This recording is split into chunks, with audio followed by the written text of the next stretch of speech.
Crime is sexy. Pablo Escobar is a name that elicits fear, as his legacy is not one of admiration. He's known as the Medellin drug lord, the cocaine king, a twisted version of Robin Hood, or the mastermind. His drug empire is still alive and running, even today, 3 decades after his death. The question is, who inherited Pablo Escobar's drug empire, and how do these drug cartels still operate? Many higher-ups and partners in Escobar's drug empire were in jail after his death in 1993. Some died in prison, while others still live on, leaving their drug lord days behind. One of the most prominent members of the cartel was sicarios Juan Diego Arquilagena, also known as Alto Mate Juan or El Tomate, John Jairo Velasquez, also known as Popeye or JJ, and Dandini Munoz Masquera. None of these sicarios were in control of the cartel. Carlos Enrique Ledo Rivas was the co-founder of the Medellin Cartel alongside Escobar. Jose Gonzalo Rodriguez Gacha, aka El Mexicano, was also a founding member of the cartel. The Ochoa brothers, George, Juan, and Fabio, were also involved in the drug trade. After Escobar's death, George and Juan surrendered to the Colombian police. Fabio, however, continued to be involved in drug trafficking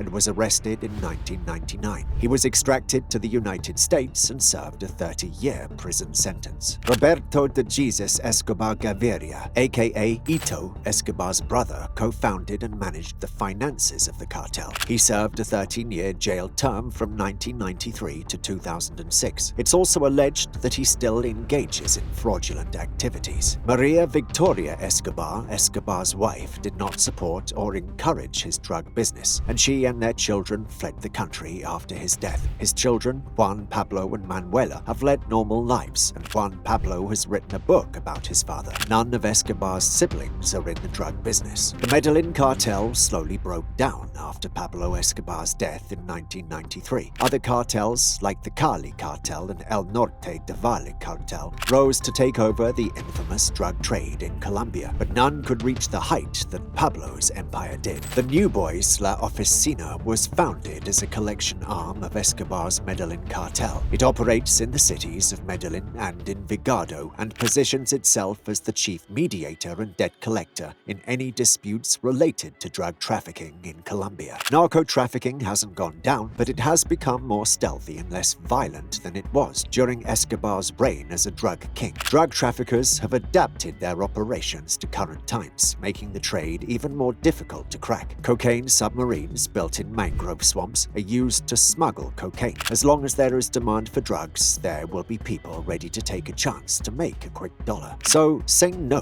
to drugs and enjoy life to the fullest. Pablo Escobar's death left a vacuum in the world of drug trafficking. The Medellin cartel, which he'd built into a vast criminal empire, was left without its leader. His death left a power struggle among the remaining members of the cartel, and his rivals were quick to take advantage of the opportunity. The most powerful successor to Escobar's drug empire was the Cali Cartel, led by the 4 Rodriguez Orejuela brothers. The Rodriguez Orejuela brothers had been a part of Escobar's cartel before his death, and had even been involved in the planning of his assassination. Following his death, they quickly moved to take control of the cartel and expand its operations. The brothers had access to a network of contacts worldwide, allowing them to expand their business. They also had the financial resources to purchase equipment, hire personnel, and bribe law enforcement officials to look the other way. The Cali Cartel was much more sophisticated than the Medellin Cartel. They relied on bribery and intimidation to maintain control of the drug trade in Colombia and abroad. They had contacts in the banking sector, allowing them to launder money and transport drugs without detection. They also had a network of spies and informants that could provide information on the activities of competing cartels. The Cali Cartel was able to quickly expand its operations and become the dominant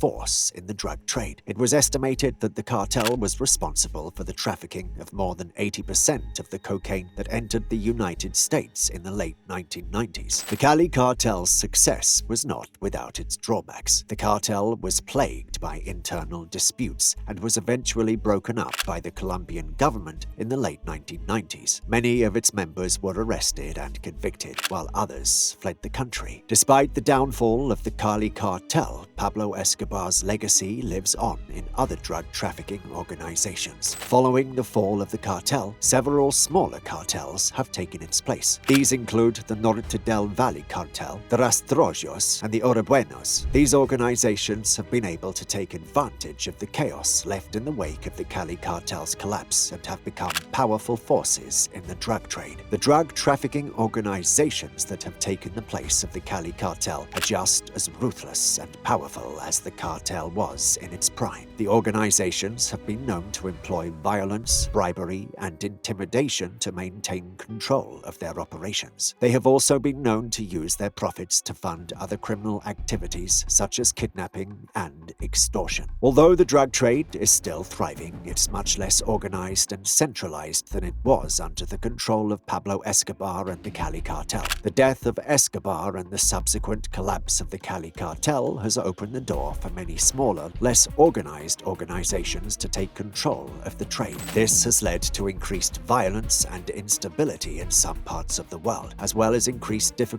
for law enforcement to effectively combat the drug trade. Thank you for watching, and don't forget to subscribe for more cool content.